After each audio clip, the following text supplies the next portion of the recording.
want the same thing. But unfortunately, because of Ferguson history, from my understanding of his history, because I'm not originally from St. Louis, uh, this was bound to occur at some point. So hopefully people realize that you cannot continue to do certain things and people don't get upset about it. You have to change. The world is changing, so the people in the world have to change along with it. So what do you mean when you say everyone wants the same thing as far as? Everybody wants to be able to live in a peaceful environment and be treated the same. They don't want to feel like they are less than other people. So this is what happens when those things occur. So hopefully, as a result of this, things get better. Because I don't live in Ferguson, so but from talking with people in the area, I was surprised because people never made a lot of complaints about anything. But then when this happened, it was like, okay, now I see. Okay. What do you think about the I Love Ferguson campaign, and are you participating? No, I'm not participating in it. I assume it's a good campaign from what I read about it, but it has to, I think, just putting up saying I love Ferguson doesn't make a difference to people's lives. Yeah. I love a lot of things, but. Okay. So, do you think the I Love Ferguson campaign isn't engaging with the community then, or are they? Well, most of the signs that I have seen is not on this side of Ferguson. They're basically on The east side? east Ferguson? side of Ferguson. So Okay. And how do you think that they could reach this side of Ferguson instead of the west side of Ferguson? be real. Come into the neighborhood. Look at things at the businesses in the neighborhood. Encourage people to participate in the businesses here. Let the people know that we did something wrong. Be realistic about it. Don't say, okay, well, this happened, that happened. Be real. That's the way I see it. That's the only way you can bring people together. You have to be honest with them. Perfect example. I grew up in the deep south in Mississippi.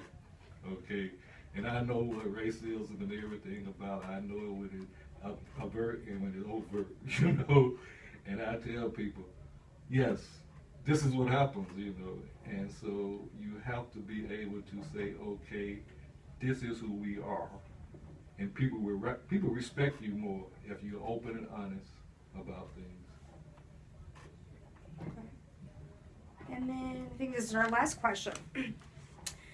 I guess it's kind of tied in. So do you think the I Love Ferguson campaign is making a difference? Why or why not? No. I don't think so. For that side they are, Well, but not this side. Yeah, but not for this side. Okay.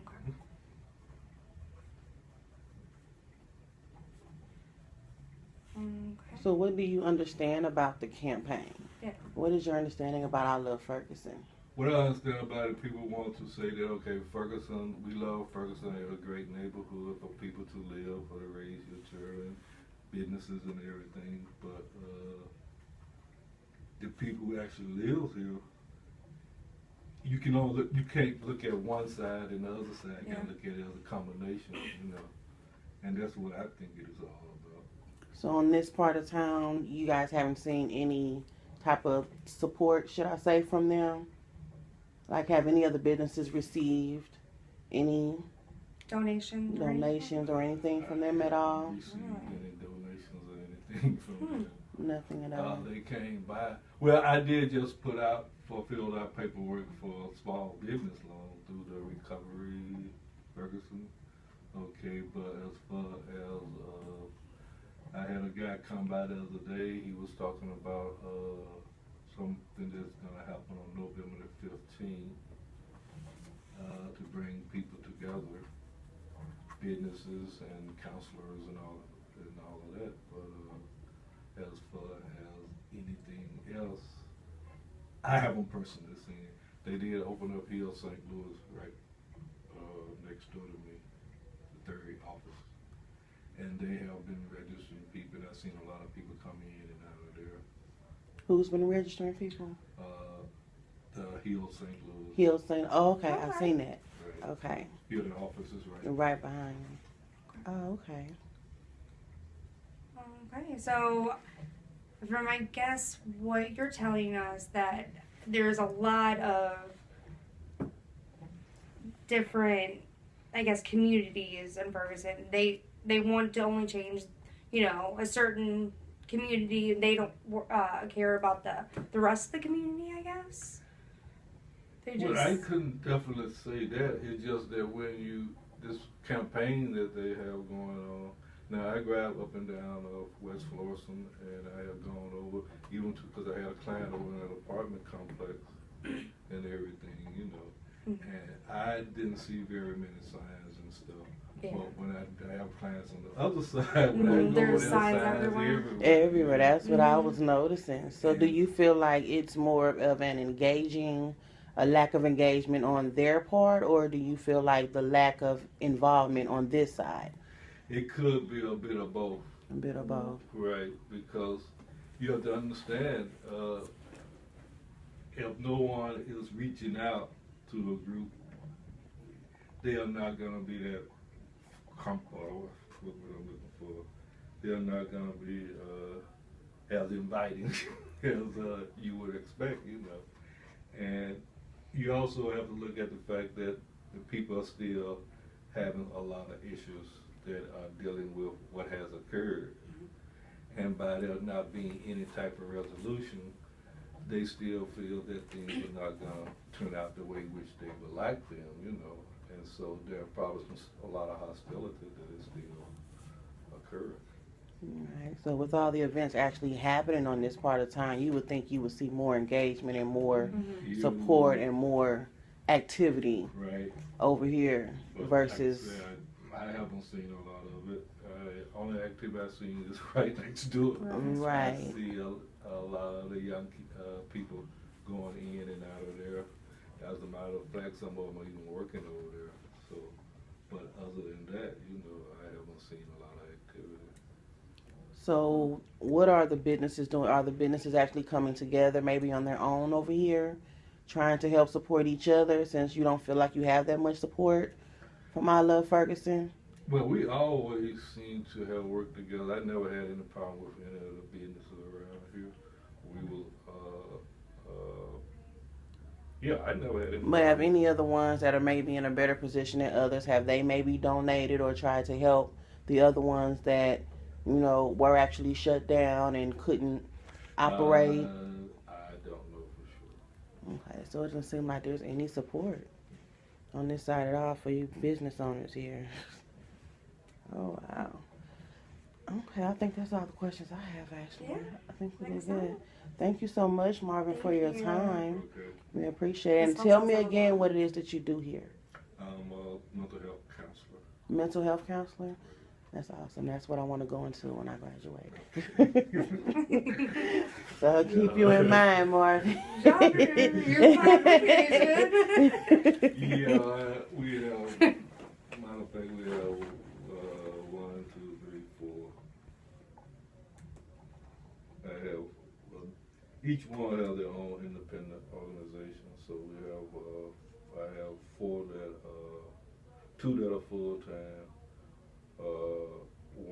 2 part-time, and I have 3 other people that use hourly. They comes in when they have clients and they pay by the hour through their Okay. space. So did any of this affect your business at all? Any of your clients? Yes. It did. Because what happened is when this happened, when I came to the office that day after that first, I think when they first did the looting and everything, Mhm. the windows broke out. And so I had to call my clients and tell them, okay, we're not going to be here today. I'm going to be here, but I'm not taking any clients because the front door, Your actual office had damage? the front door was broke. Oh, wow. And so a lot of clients just stopped coming.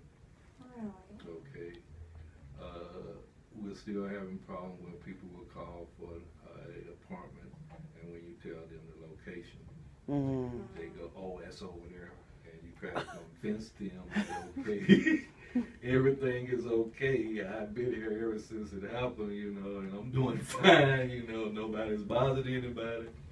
I said, and I take consideration how the person might feel, so I tell them, okay, I can set you up with a daytime apartment, get you out of the neighborhood before it get dark. If that's what you want. But it's hard to convince some people because some people just don't. They have never had to experience anything like this, so they feel that the world has ended, but it hasn't. Things are still going on. People are still working around here. All the places over there in that side of the building, the lady just opened up the place next door. They just opened up Salvation Army and stuff across there and everything, So everybody that want to be here and want to contribute or want to help people in the community are here, My services is to deal with mental health, so that's what I do. So. Are you married, Marvin? Children? No. No, neither? One more question, then we'll leave you alone. Do you think that what's happened in light of the situations, and do you think the media has a lot to do with it?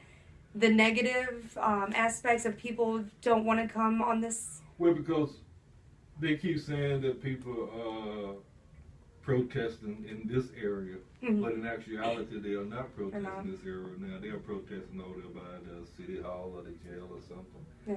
And like whenever the news media say something, they just say Ferguson, and they are not being specific about it. So people think that it's right here because that's what they saw before, Yeah. But to be honest with you, not since those few weeks that all of that was going on. Even at that time, I came here every day. Some clients would show up, some would not, and nothing was going on. Like I told them, I said during the daytime it's very quiet and peaceful, like it always been over here.